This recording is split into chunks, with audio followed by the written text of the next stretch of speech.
इथूनच रात्री 9:30च्या दरम्यान रोज वाघ जातोय बर का, पण मला काही दिसलं नाही. मी रोज 9:30ला गच्चीवच राहतोय. वाघाचा किस्सा जाऊ द्या, पण मी डायरेक्ट आता सिन्नरला चाललोय 2-4 लईच महत्वाचे काम करायला. हो, विषय असा झाला, डायरेक्ट थारला घेऊन चाललोय. सगळी काम चालू रस्त्याचे, कारण आपल्या रस्त्याचं रुंदीकरण होणार थोड्या दिवसात. रस्ता कसा असो, आपला काटा टेकेलाच राहतो 100 वर. आता 100च्या स्पीडने चाललो होतो सिन्नरला. मग थोडीशी स्पीड कमी करून देवीच्या खिंडीत देवीचं दर्शन पण घेतलं. सिन्नरला जायच्या आधी एक लग्न होतं, मग हायवेला लागलो. त्याच्यात एक चांगला विषय झाला की असं निमायशी गद्दार नाही केली, नाही तर तेरेनाम होऊन जाते डायरेक्ट. तेरेनामला जरा साईडला ठेवू, पण पहिले हॉलला पोहोचलो. मग लगेच लग्न विग्न लावून रिटर्न निघालो. आता लग्न मी नाही लावलं बरं का, वामन होता लग्नाला.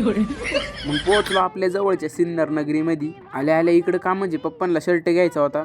शर्ट घेऊन रिटर्न झालो. त्याच्यानंतर शेड मध्ये एक एक्स्ट्रा हॅलोजन लावायचा होता, तो घेतला. आता इथं गंमत आहे झाली, त्यांना बल्ब दाखवा म्हणलो, ते एवढे मोठे बल्ब दाखवायला लागले. त्यांना म्हणलो रात्रच बरी, दिवस नाही करून टाकायचा आपल्याला. मग जास्त न विचार करता तिथून पण सगळं घेऊन निघालो. मस्त थंडगार ज्यूस प्यायला थांबलो. आता ज्यूस प्यातानी नाही दाखवित, नाही तर तुमची इच्छा व्हायची. म्हणलो का आला उगाच. मग आलो राजेश्वरी ऑटो सेंटर सिन्नर, आपल्या गावठ्यावर. तर हे दुकान आहे आपल्या स्पेअर पार्टचं, जिथून आपण आपल्या दुकानाचं मटेरियल भरतो. ते पण तेवढं ऐका ना, तेवढं लाईक करा, शेअर करा, आणि तेवढं फॉलो करता आलं तर ते पण करून टाका बरं का. आणि आपण भेटणार पुढच्या अशाच नवीन एका इंटरेस्टिंग व्हिडिओ मध्ये. तोपर्यंत तुम्ही फॉलो करून घ्या.